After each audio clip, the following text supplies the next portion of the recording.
প্রত্যেক দিন যে বিয়ে শাদী হচ্ছে, বিয়ে শাদী হওয়া মানেই হলো নতুন নতুন পরিবার গঠন হচ্ছে। কিন্তু আমার আলোচনার বিষয়বস্তু হলো যে একটি আদর্শ ইসলামী পরিবার গঠন করার প্রয়োজন কতটুকু। পরিবার গঠন হচ্ছে, কিন্তু আমার মনে হচ্ছে যে ইসলামী পরিবার গঠন না হওয়ার কারণে যেই মা বাবারা খুবই কষ্ট ক্লেশ করে সন্তান লালন পালন করে বড় করে ছেড়ে দিচ্ছেন, তখনই ওই মা বাবা বুঝতে পারতেছেন যে আমাদের সন্তানেরা আমাদের সাথে সম্মানজনক ব্যবহার করতেছে না। কখনো কখনো সন্তানেরা মা বাবার সাথে খুবই দুর্ব্যবহারও করতেছে।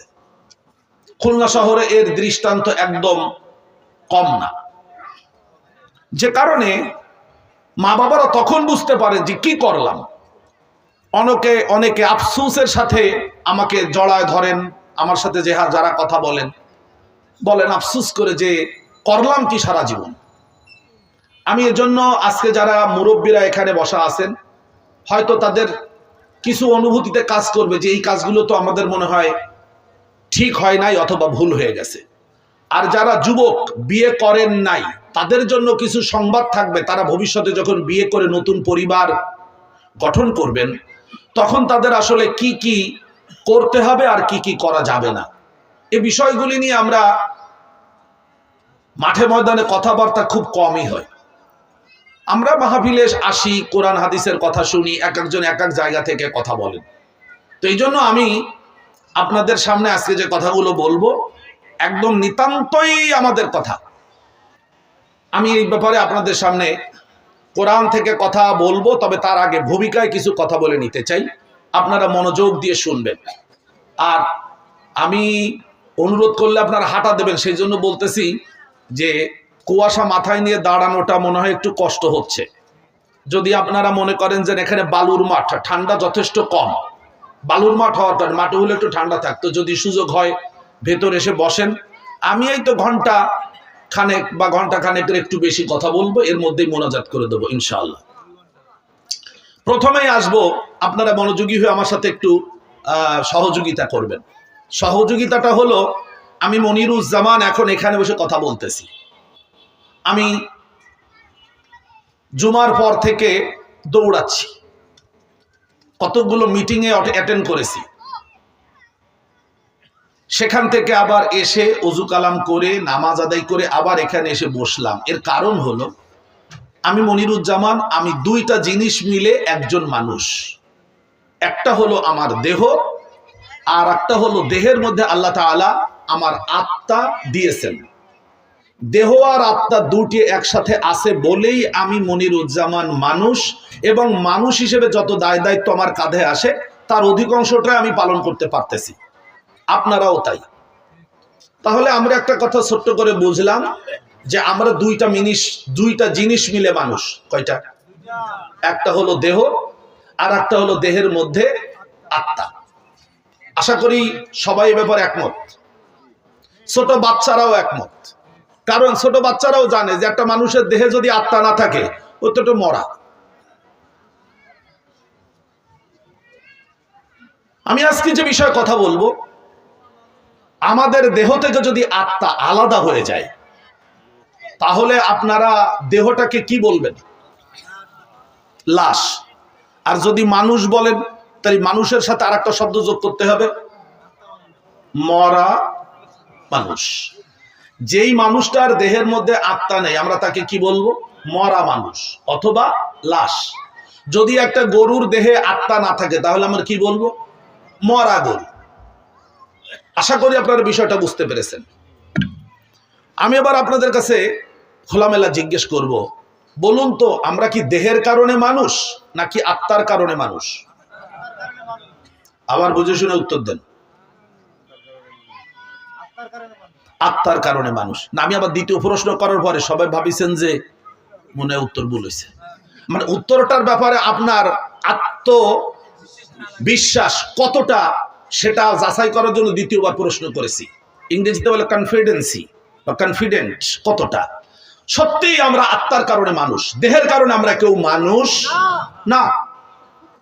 ইমাম শাফিঈ রাহিমাহুল্লাহর একটা লম্বা কবিতা আছে, সেই কবিতার একদম শেষের দিকে এসে বলছেন আনতা বিন নাফসি লা বিল জিসমি ইনসানু, আনতা বিন নাফসি লা বিল জিসমি, তুমি মানুষ হলে আত্মার কারণে, নফসের কারণে তুমি মানুষ, লা বিল জিসমি, দেহের কারণে তুমি মানুষ না, আত্মার কারণে মানুষ।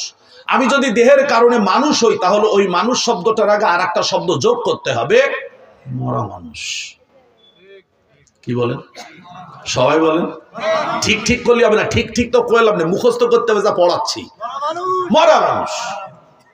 দেহ নিয়ে যদি আমি বলি যে দেহ একটা মানুষ, তাহলে বলতে হবে মরা মানুষ। আর দেহের সাথে যদি আত্মার সংযোগ থাকে তাহলে ওটা মানুষ, ওটা মানুষ। এই কথা কি পরিষ্কার? ব্যাস, তাহলে আমরা বুঝলাম আমরা দুইটা জিনিস মিলে, সবাই বলেন, মানুষ। প্রশ্ন হলো এবার একটু কঠিন। আমরা জন্মের পর থেকে যত খাবার খেয়েছি খাচ্ছি, এই খাবারগুলো দেহের খাবার নাকি আত্মার খাবার?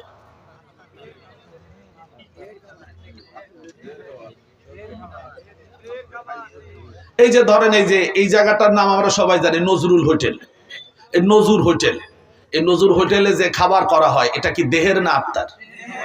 সিদ্দিকিয়ার মোড়ে খলিলের হোটেল, ওখানে কি দেহের খাবার না আত্মার খাবার? হ্যাঁ, দেহের খাবার।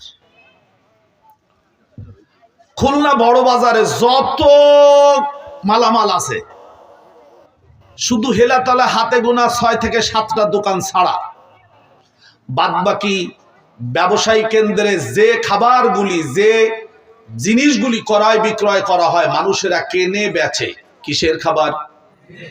দেহের খাবার। আশা করি বিষয়টা বুঝতে পেরেছেন।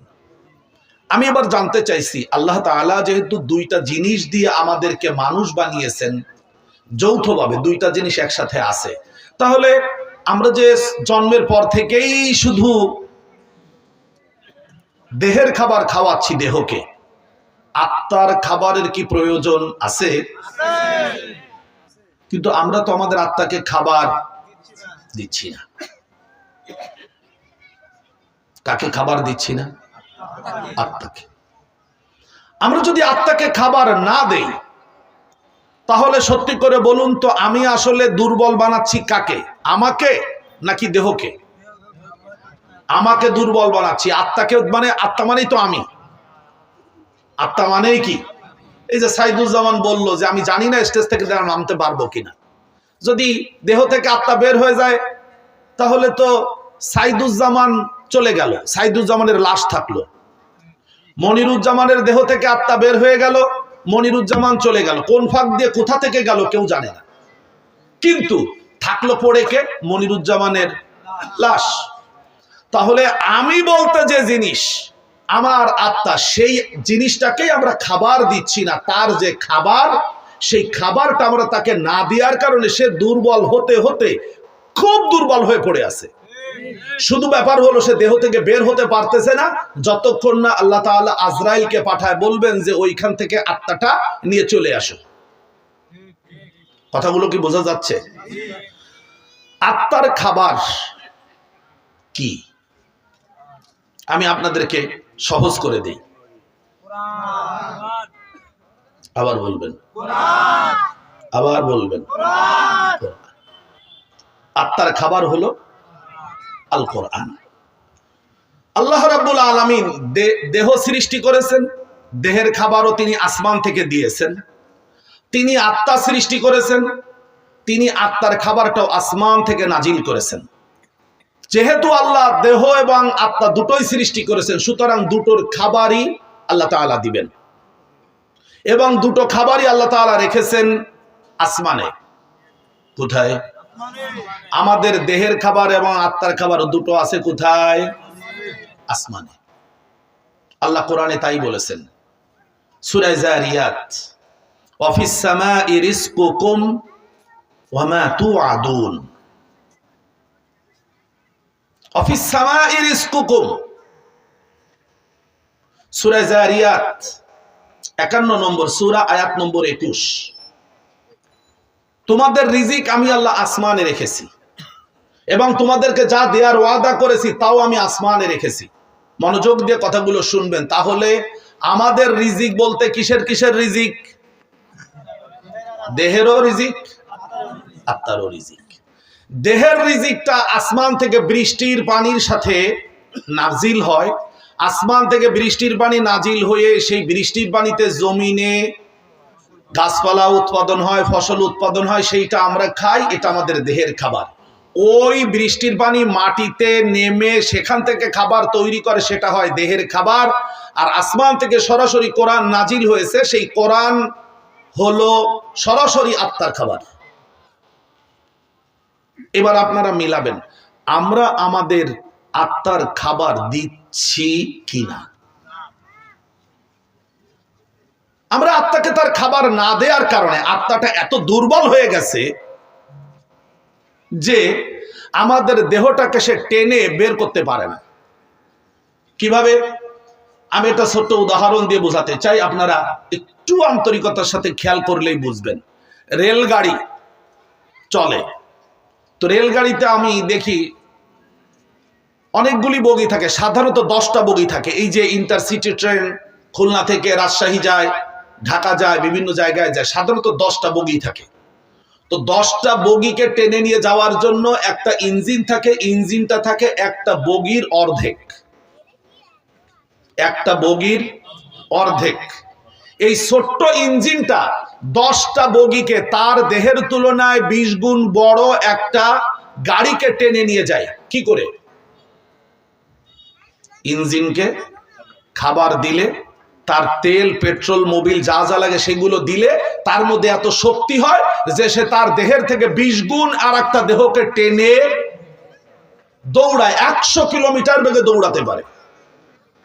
তাহলে আমাদের আত্মা হলো ইঞ্জিন, দেহটা হলো বগি। রাগ করবেন না, আমি বোঝার জন্য বলতেছি। আমাদের আত্মাটা মাঝে মধ্যে চায় যে দেহটাকে টেনে নিয়ে মসজিদে ঢুকাই। আমাদের আত্মাটা চায় যে দেহটাকে টেনে নিয়ে একটু কোরআনের মজলিসে বসি। আমাদের আত্মাটা চায় যে দেহটাকে টেনে নিয়ে আল্লাহর জিকিরের মজলিসে বসি। আত্মাটা চায় কখনো দেহটা যদি গানের মজলিসে গিয়ে ভিড়ে যায় তখন আত্মা বারবার উকি ঝুঁকি মারে, কিভাবে এখান থেকে বের হতে পারতাম। কিন্তু আত্মাটা এত দুর্বল না খেতে খেতে যে ও দেহটাকে টেনে এক জায়গা থেকে আর এক জায়গায় নিতে পারে না। আপনারা খেয়াল করে দেখবেন, মসজিদে আজান হলে আমাদের আত্মাটা উকি মারে, মসজিদে যাই। কিন্তু আত্মাটা এত দুর্বল আর দেহটা তখন এত তেজি হয়ে থাকে, কি তুই কি বলতেছিস, কি মসজিদে যেতে হবে, হ্যাঁ যাবো না মসজিদে। যেহেতু দেহ তো খেয়ে দে মোটামুটি, আর কি কথা বুঝতে পারতেছেন না আপনারা? আমরা আমাদের দেহের খাবার দিয়ে দেহটাকে একটা হাতি বানিয়েছি, আর আত্মাকে না খাওয়াতে খাওয়াতে একটা ছোট্ট শৈল ইঁদুর হয়ে দেহের মধ্যে কোনো মতে ভয়তে ভয়তে থাকে। রোগটা কোথায়? রোগটা কোথায়? আমি রোগটা আপনাদেরকে চিনায় দিচ্ছি। রোগটা হলো আমরা আমাদের আত্মাকে তার প্রয়োজন মতো খাবার দিচ্ছি না। কেন দিচ্ছি না? দিচ্ছি না কেন, এর অনেকগুলি উত্তর। তার প্রথম কথাটা একটু বলে দেই। প্রথম কথাটা হলো, আমি কিন্তু কোরআনের কোনো আয়াত পড়তেছি না, খালি ওয়াজ করতেছি, পরে বলবানি সব। একটু ধৈর্য ধরে আগে পড়ায়নি, কতদূর না পড়ায় তো হঠাৎ কোরআনের আয়াত পড়ালি তো হবে না, আগে একটু পড়ায়নি। আমি মনিরুজ্জামান, আমি যখন আমার মায়ের গর্ভে ঢুকেছিলাম, আপনারা নিজেরা মিলাবেন আমার সাথে। আমি মায়ের গর্ভে যখনই ঢুকেছি তখন থেকেই তো আমার দেহটাকে গঠন করার জন্য খাবারের প্রয়োজন। আমার আম্মা দেহের যে খাবার খেয়েছেন সেই খাবার থেকে আমি ভাগ নিয়ে আমি আমার দেহটা গঠন করেছি। দেখেন তো ভুল হচ্ছে কিনা আমার। আমার আম্মা যে দেহের খাবার খেয়েছেন সেই দেহের খাবার থেকে আমি ভাগ নিয়ে আমার দেহটা গঠন করতে গিয়ে আমার দেহে গোশত লাগবে, গোশতের খাবার নিয়েছি। শিরা উপশিরা লাগবে, শিরা উপশিরা তৈরির খাবার নিয়েছি, রক্ত লাগবে, রক্তের খাবার নিয়ে নিয়ে আমি আমার দেহটাকে গঠন করেছি। এভাবে গঠন করতে করতে যখন দেহটা 120 দিন পার করে 121 দিনে পড়েছে, তখন আল্লাহ তাআলা ফেরেশতাকে পাঠায় দিয়ে বললেন যে এইবার এই ছোট্ট দেহটার মধ্যে আত্মা দিয়ে দাও। আপনারা কি খেয়াল করে শুনেছেন আমি কি বলেছি? কয়দিন পরে? 120 দিন, তার মানে 4 মাস পরে, 5 মাসের প্রথম দিনেই আমার দেহের মধ্যে আল্লাহ তাআলা ফেরেশতাকে দিয়ে একটা আত্মা ঢুকায় দিলেন। কি ঢুকায় দিলেন? সেই আত্মাটা এখনো দেহের মধ্যে আছে। এইবার আপনাদের কাছে প্রশ্ন, যখন আমার দেহে আত্মা ঢুকলো তখন আত্মার খাবারের দরকার না? দেহটা যখন মায়ের গর্ভে ঢুকেছে তখন দেহের প্রয়োজনে, দেহ গঠনের জন্য, দেহের মধ্যে হাড়, চোখ, নাক, কান, মুখ এগুলি গঠন করার জন্য আমি খাবার নিয়েছি। কোন খাবার? মায়ের দেহের খাবার। এখানে কিন্তু পার্থক্য আছে, একটু বুঝে নিবেন। মায়ের দেহের খাবার থেকে আমি আমার দেহ গঠনের জন্য সব খাবার নিয়েছি। আত্মার খাবার দেবে কে আমাকে? আমাদেরকে তাকায় খেয়াল করেন, আত্মার খাবার দেবে কে? না, আমার আম্মা আত্মার খাবার খাবেন, আমি সেখান থেকে ভাগ নিয়ে নিয়ে আমি আমার আত্মাকে খাওয়াবো। আমার আম্মা কোরআন তেলাওয়াত করবেন আমাকে পেটে ধারণ করে, আমি ওই কোরআন তেলাওয়াতের খাবার নিয়ে আমি আমার ভেতরে কোরআন পৃথিবীতে আসার পরে কোরআন তেলাওয়াতের খাবার আগে থেকেই প্রস্তুত করব। আমার আম্মা আমাকে গর্ভে ধারণ করে নামাজ আদায় করবেন, সালাত আদায় করবেন, আমি আমার মায়ের পেটে থেকে মা রুকু করবেন, মা সিজদা করবেন, মা কোরআন তেলাওয়াত করবেন, বৈঠক করবেন, আমি সব খাবারগুলো, নামাজের খাবার তো আমি মায়ের পেট থেকেই নেব। এবার আপনারা একটু ছোট্ট করে বলবেন, যারা বাবা হয়ে গেছি আমরা, যারা আমরা আমাদের সন্তানদের দেহের খাবার দিতে পারলেও আমাদের মায়েরা কি পরের টুক আপনাদের আত্মার খাবার দিয়েছেন?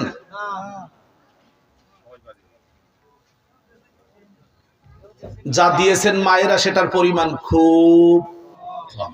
আজকে রাগ করবেন না, এই যে আমাদের যুবক বাবাজিরা আমাদেরকে দেখলে সালাম দিতে চায় না, মুরব্বীদের দেখলে একটু কদর করতে চায় না, মুরব্বীদেরকে কেমন যেন সম্মান করতে চায় না, মুরব্বীরা কিছু বলে মুরব্বী জ্ঞান দেবেন না যান, এই যে কথাগুলো বলে, আমি মাঝে মাঝে ভাবি এর কারণ যে আসলে কোথায় তা তো আমি জানি।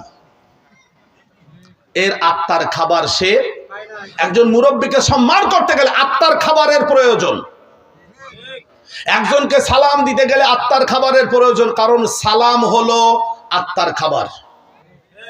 আপনারা খেয়াল করে দেখবেন, যখন কেউ আপনাকে সালাম দেয় আপনি উত্তর দেন আর না দেন, মনে একটু ভালো ঠায় আমার সম্মান করিস, সালাম দেবে কেন? সালাম দিলে মনের মধ্যে একটু ভালো ঠায় না? তাহলে সালাম কিসের খাবার? আপনি যদি তখন উত্তরে ওই লোকটাকে সালাম দেন তাহলে সেও তো তার আত্মার খাবার পাবে। আপনি আপনারা সালাম দেয় 3 মাস, আপনি সালামের উত্তর দেন না, একদিন তো ওই ছেলে চিন্তা করবে যে আমি এত সালাম দিই আমার সালামের কোনো উত্তর দেয় না, এর সালামই দেব না। কেন সালাম দেবেন আপনাকে? যেহেতু আপনি তার আত্মার খোরাকটা দিচ্ছেন না, তাই সেও আপনাকে আর আত্মার খোরাক দিতে চায় না। কথাগুলো কি আমি বুঝাইতে পারছি? হ্যাঁ, আমরা এখন কিসের খাবারের অভাব আমাদের? জোরে বলুন, আবার বলুন। দেহের খাবার মোড়ে মোড়ে, দেহের খাবার মোড়ে মোড়ে, ঘরে ঘরে। এই যে সোনাডাঙ্গা থেকে শুরু করে গল্লামারি পর্যন্ত প্রায় 7টা খুব হাই রেজ রেস্টুরেন্ট, সেখানে সন্ধ্যার পরে বিশাল ভিড় পড়ে যায়। আর আমি খুলনা শহরে ঢুকি তখন রাত 1টা, 1:30, 2টা, 2:30 কখনো কখনো বাজে। তখন দেখি যে ওরা রাত 1টার সময় ধুয়ে মুছে আর কি পরিষ্কার করতেছে। কখনো কখনো 12:30টায় ঢুকলে দেখি যে না, তখন হোটেলে ভিড়। কিসের খাবার? জোরে বলুন।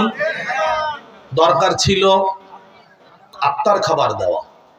চলুন, আমি যে কথাগুলো বললাম এটি সূরাতুশ শামস, কোরআনুল কারীমের 91 নম্বর সূরা, আয়াত নম্বর 7, 8, 9, 10। وَنَفْسٍ وَمَا سَوَّاهَا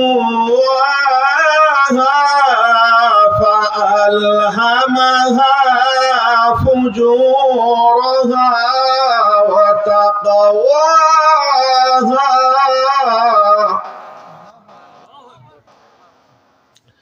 قد أفلح من زكاها وقد خاب من دساها আল্লাহ রাব্বুল আলামিন বলেন, ও দুনিয়ার মানুষেরা, আমি আল্লাহ তোমাদের নফসের কসম করে বলছি, ওয়া নাফসিন, কসম তোমাদের আত্মার, আমি তোমাদের দেহের মধ্যে আত্মা ঢুকায় রেখেছি বলেই না পৃথিবীতে তুমি মানুষ, অথচ তুমি আমি আল্লাহ আমাকে স্বীকার করো না। অথচ তোমার আত্মা ভেতরে রেখে দিয়েছি আমি যদি আত্মা আলাদা করে দেই, তাহলে তোমার কোনো নেতা, তোমার কোনো দলের লোক, তোমার কোনো আব্বা আম্মা, পৃথিবীর কেউ তোমার দেহে আত্মাকে রেখে দিতে পারে না। ওয়া নাফসিন, কসম তোমার আত্মার, শপথ তোমার দেহের ভেতরে ঢোকানো আত্মার। কিসের কসম? বলেন এই কসমটা কত গুরুত্বপূর্ণ, যে আমাদের দেহের মধ্যে যদি নফস না থাকে, আত্মা না থাকে, আপনি আমি মানুষ মানুষ মানুষ। আল্লাহ সেখানে আঘাত করেছেন। ওয়ামা সাওয়াহা, এবং যিনি তোমাদের দেহের মধ্যে আত্মাটাকে সুবিন্যস্ত করেছেন, সুষমামণ্ডিত করেছেন, সুন্দর করে সাজিয়েছেন। আমাদের দেহের মধ্যে আত্মা কোথায়, কখন, কিভাবে থাকে আমরা কেউ জানি না। এখানে যারা বসা আছেন, শুধু আমি বলতেছি না, আমরা এখানে যারা বসা আছি আমরা কেউ জানি না। আমি এটার উপরে তাফসিরে অনেক ঘাটাঘাটি করেছি, এই আয়াতের তাফসিরে। এই একটা ছোট্ট আয়াত, ওয়া নাফসি ওয়া মা সাওয়াহা, এই আয়াতের উপরে আমি জুমায় যেখানে খুতবা দেই, জামাতখানা মসজিদে 4 জুমা আলোচনা করেছি। 4 জুমা। ওয়া নাফসি ওয়া মা সাওয়াহা এটা কি, কিভাবে আল্লাহ তাআলা আমাদের দেহের মধ্যে আত্মাটা ঢুকায় দিলেন, কিভাবে আমাদের দেহে এটা আছে আমরা জানি না। আমরা কারো দেহের মধ্যে আত্মা ঢুকা দেওয়ার ক্ষমতা, জোরে বলুন, জয় বলুন, রাখি না। কিভাবে আল্লাহ তাআলা আত্মা আর দেহকে একসাথে করে রেখেছেন, এ ব্যাপারে পৃথিবীর কোন গবেষক, নাসা বলেন আর আমাদের বাড়ির ঘরের মাসা বলেন, কোন বৈজ্ঞানিক এ ব্যাপারে কোনো মন্তব্য করতে, কোন গবেষণায় ধরা পড়ে নাই। আত্মাটা বের হয়ে কোন রাস্তা দিয়ে যায় এখনো বের করতে তারা পারে নাই। গবেষণা করে অনেক। আপনারা কি আমার কথা বুঝতেছেন কিছু? নাফস, আত্মা। ছোট্ট একটা উদাহরণ দিতে চাই। এই যে পানি আমরা খাই, পানির বোতলের ভেতরে যে পানি আছে, যেহেতু শহরের মানুষ আপনারা লেখাপড়া জানেন, পানির মধ্যে 2টা উপাদান আছে, একটা হলো অক্সিজেন আর একটা হলো হাইড্রোজেন। 1:8 এটার কম্বিনেশন, অর্থাৎ 8 ভাগ অক্সিজেন 1 ভাগ হাইড্রোজেন, এটাকে এর মধ্যে মিলানো আছে। আপনারা বলবেন অক্সিজেন আলাদা করে যদি রাখা হয় তাহলে অক্সিজেন উড়ে যায়, হাইড্রোজেন আলাদা করে রাখবেন ও উড়ে যায়। কিন্তু আল্লাহ তাআলা পৃথিবীতে crore crore crore ton, cubic ton oxygen আর হাইড্রোজেন একসাথে করে রেখেছেন, যেটা সমুদ্রে, নদীতে, খালে, বিলে, পুকুরে, ডুবায়, টিউবওয়েলের মাটির নিচে এই পানি উড়ে যায় না কেন? এখান থেকে অক্সিজেন ওড়ে না কেন? আল্লাহ তাআলা নিজে সাজায় রেখেছেন অক্সিজেন আর হাইড্রোজেন, অক্সিজেন আর, আপনি আমি অক্সিজেন হাইড্রোজেন আলাদা করতে পারি? হ্যাঁ, জোরে বলুন। আপনি আমি কি দেহ আর আত্মা আলাদা করতে পারি? আপনি কি এই পানির কোনো এক ফোঁটা নিয়ে, একটা অণু নিয়ে, পানির অণু থেকে আপনি কি খুঁজে বের করে বলতে পারবেন যে এইটুকুন এটা অক্সিজেন আর এইটুকুন হাইড্রোজেন? চোখের সামনে পানির মধ্যে 2টা জিনিস একসাথে আল্লাহ তাআলা লাগায় রেখেছেন, আমরা আলাদা করতে পারি না। আবার যদি ভাবেন যে না, আমি হাইড্রোজেন আর অক্সিজেন একসাথে করে আমি পানি বানাবো, হ্যাঁ আপনি পানি বানাতে পারবেন, তবে পানি বানানোর আগে বলতে পারবেন না এই পানিটা মিষ্টি হবে নাকি নোনা হবে নাকি তিতা হবে নাকি কষ্ট হবে নাকি খাওয়াই যাবে না। এ ক্ষমতা কার? তাহলে আমাদের দেহের মধ্যে আত্মা আছে, এটা আমরা বুঝতে পারতেছি তো? বুঝতে পারতেছি তো? যেহেতু নড়ে, কাজ করে, কথা বলে।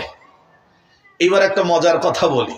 মজার কথাটা হলো, দেহের মধ্যে যদি আত্মা না থাকে তাহলে এই দেহটা নিজে কবরখানা পর্যন্ত যেতে মর্যাদা। দেহের মর্যাদা কিসের কারণে? দেহের কারণে। কিসের কারণে? আবার বলবেন, আত্মার কারণে। চলুন আমরা আস্তে আস্তে সামনে আগাবো। আল্লাহ তাআলা বললেন কসম আত্মার, এবং যিনি কসমকে, এই আত্মাকে তোমাদের দেহের মধ্যে সুন্দর করে সাজিয়ে দিয়েছেন। আল্লাহকে আমাদের সবার দেহে কি আত্মা সাজায় দিয়েছেন? ছোট বাচ্চাটা, বুড়ো মানুষটা। কিন্তু রাগ করবেন না, আমরা কিন্তু আত্মার খাবারের ব্যাপারে কেউ অতটা সচেতন না, যে কারণে আমাদের আত্মাটা মারা গেছে। আল্লাহ রাব্বুল আলামিন রসুল পাঠালেন আমাদের কাছে। রাসূলুল্লাহ সাল্লাল্লাহু আলাইহি ওয়াসাল্লাম পৃথিবীতে এসে মানুষের দেহের কোনো চিকিৎসা করার জন্য আসেন নাই, দেহের খাবার উৎপাদনের জন্য তিনি কৃষি কাজের কোনো জ্ঞান দিতে আসেন নাই, বরং রাসূলুল্লাহ সাল্লাল্লাহু আলাইহি ওয়াসাল্লাম পৃথিবীতে এসেছিলেন মানব জাতির আত্মাকে কিভাবে উন্নত করা যায়, কিভাবে মানুষের কলুষিত আত্মাটাকে কি করে পবিত্র করা যায়। যেই আত্মার মধ্যে আল্লাহর নাম নাই, ওই আত্মার মধ্যে কিভাবে আল্লাহর নাম ঢোকানো যায়। এভাবে আল্লাহ রাব্বুল আলামিন তার রাসূল পাঠালেন। সূরাতুল জুমুআহ 61 নম্বর সূরা, আয়াত নম্বর 2,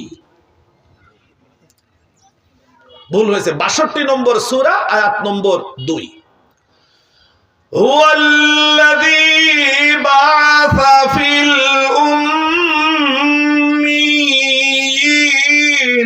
رسولا منهم يتلو عليهم آياته ويزكيهم ويعلمهم الكتاب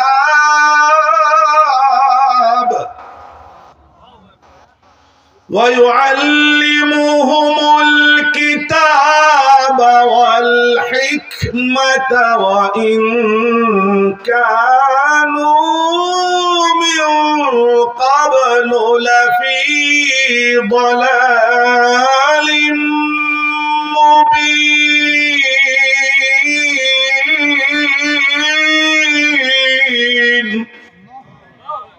তিনি সেই আল্লাহ যিনি তোমাদের মধ্য থেকে একজন রসূল প্রেরণ করেছেন। তোমরা তারা যারা লেখাপড়া জানতে না, তোমাদের মধ্য থেকে রসূলের জন্য পাঠালেন যে রসূল তোমাদের সামনে আল্লাহর আয়াতগুলি তেলাওয়াত করবেন এবং তোমাদেরকে পবিত্র করবেন। ওয়ায়ুযাক্কিহিম, পবিত্র করবেন। রসূলকে আল্লাহ তাআলা পবিত্র করার দায়িত্ব দিয়েছেন, আমাদেরকে পবিত্র করবেন। আমাদের কি পবিত্র করবেন? কাপড় চোপড়, ড্রেন, রাস্তাঘাট, কি? আত্মা। কেন? আমাদের আত্মাগুলো কলুষিত, আমাদের আত্মাগুলো একদম ময়লার মধ্যে পড়ে, ময়লা মাখাতে মাখাতে সেটা একদম শেষ হয়ে গেছে, কিন্তু আমরা বুঝতেছি না।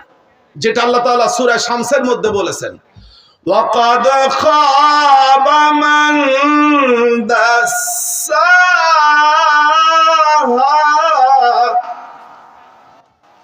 ওই ব্যক্তি নিজেকে ধ্বংস করেছে। খাবা ইয়াখিবু খাইবাতান শব্দের অর্থ হলো নিরাশ হয়ে যাওয়া, হতাশ হয়ে যাওয়া। ওই ব্যক্তি কিয়ামতের দিন হতাশ হয়ে যাবে যেই ব্যক্তি নিজের আত্মাকে দাসা শব্দের অর্থ হলো মাটির মধ্যে ফেলে পাও দিয়ে পাড়ানো। দাসা ইয়াদুসু দাসাসাতান শব্দের অর্থ হলো আমরা যে ধান মাড়াই করে না, আগের দিনে গরু দিয়ে ধান মলতো, মনে আছে নাকি আপনাদের? এই ধান মলা এটাকে আরবিতে দাসা বলে, তার মানে পাও দিয়ে পাড়ানো। গরুতে ধান ফেলায় কি মাথা দিয়ে গুতোয় না শিং দিয়ে বাড়োয়? হ্যাঁ, তাহলে পাও দিয়ে কোনো জিনিসকে পাড়ানোকে আরবিতে বলে দাসা। যে ব্যক্তি তার নিজের আত্মাটাকে কাদার মধ্যে ফেলে পাও দিয়ে পাড়াইছে, সেই লোকটা ধ্বংস হয়ে গেছে। আমি বলিনি, কে বলেছেন? অকদ খাবা মান দাসাহা, যে ব্যক্তি তার আত্মাকে কলুষিত করেছে, কাদা মাখাইছে, ড্রেনের মধ্যে ফেলা পচা পানিতে পচাইছে, সেই লোকটা নিজের জীবনকে নিজে ধ্বংস করেছে। 10 নম্বর আয়াত। আর 9 নম্বর আয়াতে আল্লাহ তাআলা সুসংবাদ দিলেন, قد أفلح من زكاها, অবশ্যই সেই ব্যক্তি সফলতা অর্জন করেছে যে ব্যক্তি বুঝেছে আমার আত্মাটা কালি মেখে গেছে, ময়লা মেখে গেছে, সাথে সাথে ওই কালি মাখা আত্মাটাকে, ময়লা মাখা আত্মাটাকে পবিত্র করেছে। কি দিয়ে? কোরআনের পানি দিয়ে। কি দিয়ে পবিত্র করেছে? রাগ করবেন না, বোঝার জন্য বলতেছি, কারণ এই অধ্যায়টা বোঝা আমাদের জন্য একটু সহজ না, একটু কঠিন। আমি এই পড়াটা এই জন্য পড়াচ্ছি যে আজকে আমাদের পরিবারগুলিতে দেহের খাবারের খুব উপস্থিতি, দেহের খাবারের খুব উপস্থিতি। আপনি একবারই বেড়াতে যাবেন, কিছু নিয়ে যাবেন না? কি নিয়ে যাবেন বলেন তো? দেহের খাবার না আত্মার খাবার? দেহের খাবার। বাবারা পরিবারের জন্য খাবার নিয়ে আসে, কি খাবার? দেহের খাবার। আত্মার খাবার কি উপস্থিত আছে? একটু খোলামেলা বলেন। আমরা যে খুলনা শহরের এই যে সোনার বাংলা গলি, সিদ্দিকিয়া মহল্লা, নবপল্লী, এই যে ডালাই গলি টলিতে আমরা এখানে যারা বসবাস করতেছি, কষ্ট নেবেন একটু বলি, আমরা কি পরিবারগুলিকে আত্মার খাবার দিয়ে সাজাচ্ছি নাকি দেহের খাবার দিয়ে সাজাচ্ছি? এই অঞ্চলের যত মানুষেরা বড় বাজারে বাজারে ব্যবসা করেন, দেহের খাবারের ব্যবসা না আত্মার খাবারের ব্যবসা? আত্মার খাবার বেচবে বাকার আর কেনবে বাকার। আপনারা আবার কথা বুঝতে পারেননি? যখন আত্মার কদর কমে যাবে, দেহের কদর বেড়ে যাবে, তখন ওই মানুষটা ধ্বংস হয়ে যাবে।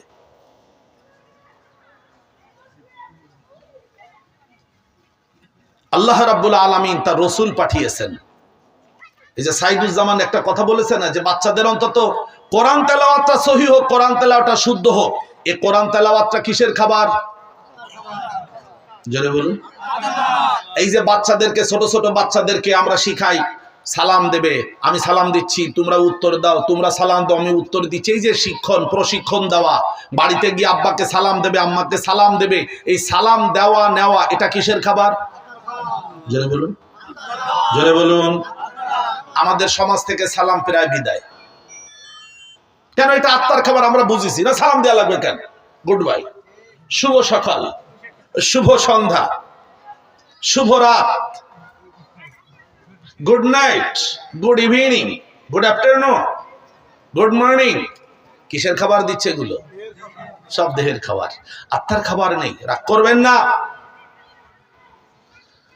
এই যে মাহফিল, আপনারা এখানে মনে করেন শেষ করে কোথায় যাব? বাজারে না বাড়িতে?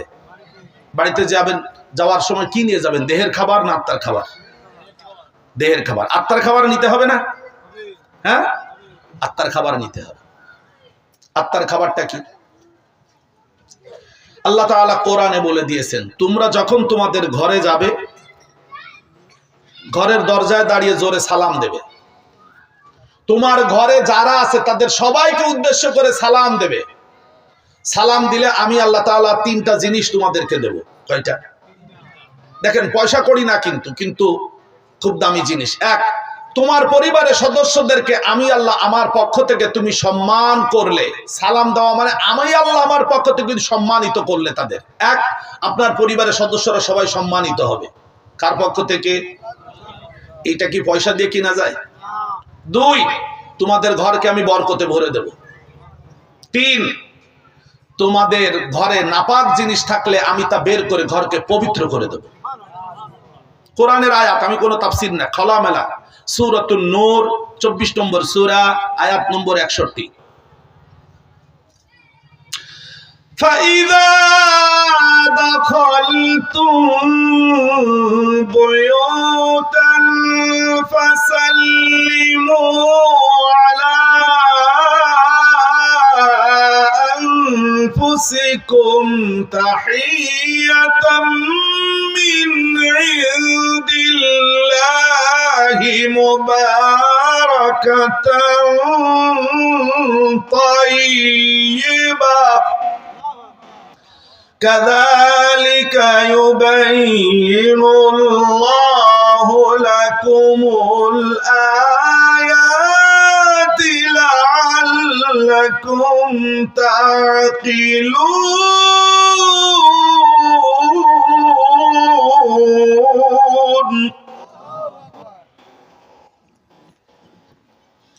فإذا دخلتم بيوتا যখন তোমরা তোমাদের ঘরে প্রবেশ করবে, কথা কার? ফাসাল্লিমু আলা আনফুসিকুম, তোমরা নিজেদের উপরে সালাম দাও। তোমরা ঘরের সামনে গিয়ে দাঁড়াবে, ঘরে যারা থাকবে তাদের সবাইকে সালাম দেবে। কিসের খাবার? জোরে বলুন। তাহিয়াতাম মিন ইনদিল্লাহ, আল্লাহর পক্ষ থেকে তুমি তোমার পরিবারের সদস্যদেরকে সম্মানিত করলে। মুবারাকাতান, তোমাদের ঘরগুলিকে আমি মুবারক বানিয়ে দেব, বরকতে ভরে দেব। কিসে ভরে দেব? বরকতে ভরে। তাইয়্যিবাতান, তোমাদের ঘরগুলিকে আমি তাইয়্যিব বানিয়ে দেব, পবিত্র বানিয়ে দেব। এক সালাম দিলে তিন উপকার, প্রত্যেকটা আত্মার খাবার। কিসের খাবার? আমরা আজকে সালাম দেওয়া ভুলে গেছি। আজকে আমরা সালাম দাও ভুলে গেছি। নোয়াখালীর বেগমগঞ্জ উপজেলায় মাহফিল করতে গিয়েছিলাম। তো আমার পরপর 2 দিন মাহফিল ছিল একই জায়গায়। তো প্রথম দিন গিয়েছি, গিয়ে মাহফিল করেছি, রাতের বেলায় থেকেছি, সকালবেলায় ফজর পড়ে এরপরে রাস্তায় হাঁটতেছি, আমার সাথে আরো 2 জন আছে। তো আমার উস্তাদ খুলনা আলিয়া মাদ্রাসার সাবেক সেকেন্ড মুহাদ্দিস, এখন নেসারিয়া কামিল মাদ্রাসার প্রিন্সিপাল মাওলানা আব্দুর রহমান লুগাতি, উনি ক্লাস একদিন পড়ানোর সময় বলেছিলেন যে আমাদের দেশের মহিলারা যে পরিমাণ সালাম দেয় রাস্তায় চলার সময়, আমাদের এলাকার মহিলারা মানে নোয়াখালীর, তোমাদের এলাকার আলেমরাও তা দেয় না, সাধারণ মানুষ তো বাদ। তা আমি হুজুরের ওই কথাটা কিন্তু মাথায় গেঁথে রাখছি যে নোয়াখালী যদি কোনো সময় যাই তো দেখবো, আল্লাহ যদি কবুল করে। সত্যি আমি রাস্তাতে যাচ্ছি, মহিলারা বোরকা পরা মহিলা যাচ্ছে, স্কুলের ছাত্রীরা যাচ্ছে, সমানে সালাম। সালাম হিসেব করলাম মানে কিছুক্ষণের মধ্যে মানে 200-র উপরে সালাম, সবাই সালাম দেয়, মহিলা পুরুষ গড়ে সালাম। আপনার মনে কিছু বুঝতে পারেননি? তাহলে নোয়াখালীর মহিলা গেছে, আমরা পুরুষরা উপরে আছি, কারণ ওরা সালাম দেয়, ওরা দিই না। আর আমাদের এলাকার মহিলারা তো সালাম দেই না, যদি কেউ দিয়ে বসে তা ভাবে যে বাড়ি বিয়াদব, তো আমি বিটা মানুষ সমান সালাম দিল কেন? আমি কি কথা বোঝাতে পেরেছি? সালাম দিতে হবে। এটা কিসের খাবার? জোরে বলুন। আত্মার খাবার। আপনি আগেই বলেছি সালাম দিলে ভালো লাগে, সালামের উত্তর দিল তো সেই লোকটার ভালো লাগে। চলুন এবার আপনাদেরকে আরো কিছু দূর নিয়ে যাব। আমরা দুনিয়ায় বসে আখিরাতকে আমরা দেখতে পাই না, আমরা দুনিয়ায় বসে দুনিয়াও ভালো দেখতে পাই না। যে কারণে কি হয় বলেন, আমরা যখন দৈনন্দিন জীবনে কারো সাথে লেনদেন করি, কারো সাথে কথা বলি, কারো সাথে উঠা বসা করি, তখন আমরা ধোঁকা খাই। ধোঁকা খাওয়ার কারণ হলো আমরা সঠিকভাবে আমরা আমাদের জীবনটাকে পরিচালনা করার জন্য কোরআন থেকে কোনো শিক্ষা গ্রহণ করি নাই। রাগ করবেন না, আমরা আমাদের নিজেদের মতে যা আসে আমরা তাই করে চলি। তাতে যদি উপকার হয় হতেও পারে, ক্ষতিও হতে পারে, তবে উপকারের চেয়ে ক্ষতি হয় বেশি। এবার আমি আপনাদের বলবো, এই কোরআনকে আল্লাহ তাআলা বলেছেন চশমা। কি বলেছেন? চশমা। কোরআনুল কারীমের 55টা পরিচয় আছে কোরআনে। আল্লাহ তাআলা কোরআনের মধ্যে কোরআনের পরিচয় দিয়েছেন 55টি, বা নাম রেখেছেন 55টি। কোরআনের কতটা পরিচয়? সবাই একটু বলবেন। 55টি। আল্লামা জালালউদ্দিন সুয়ুতি রাহিমাহুল্লাহ তার লেখা একটা কিতাব আছে আল ইতকান ফি উলুমিল কোরআন। এই কিতাবের মধ্যে তিনি লিখেছেন যে কোরআনের নাম হলো 55টি। আর নাম মানে পরিচয়, নাম মানে পরিচয়। তো কোরআনের এই 55টি পরিচয়ের মধ্যে একটা পরিচয় হলো বাসাইর। বাসাইর, বাসাইর বলেন তো কি বলেছি? আবার বলবেন। বাসাইর কোরআনের পরিচয়। একটা পরিচয় বাসাইর। বাসাইর মানে আমার হাতে যেটা, এটা কি? চশমা। তবে এই দেহের চোখের চশমা না, আত্মার চোখের চশমা। কোরআন যেহেতু আত্মার খাবার, সেহেতু কোরআনও আত্মার চোখের চশমা। কোরআন আত্মার চোখের চশমা। সূরাতুল আনআম আয়াত 104। قد جاءكم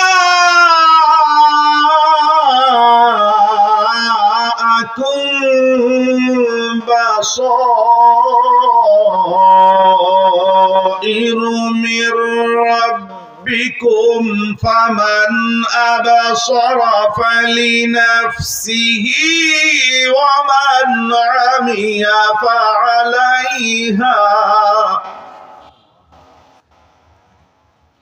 وما أنا عليكم بحفيظ।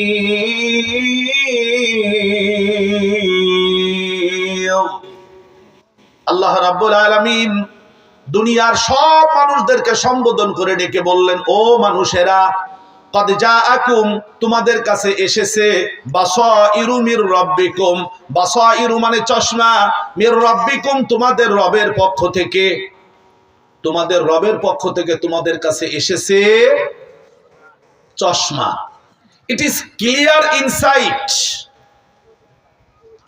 ক্লিয়ার ইনসাইট, ভেতরের চশমা, স্বচ্ছ একটি চশমা, যা তোমাদের অন্তর চোখের চশমা। তোমরা যদি কেউ এই চশমা তোমার অন্তরে লাগাও, আত্মায় লাগাও, তাহলে তুমি নিজের জীবনের সব সামনে যা আছে, সামনের অপশপাশে যা আছে, সব তুমি দেখতে পাবে। আর যে ব্যক্তি এই চশমা লাগাবে না, সে অন্ধ হয়ে থাকবে। আর অন্ধ হওয়ার কারণে যে ক্ষতি, সে ক্ষতি সে নিজে বহন করবে।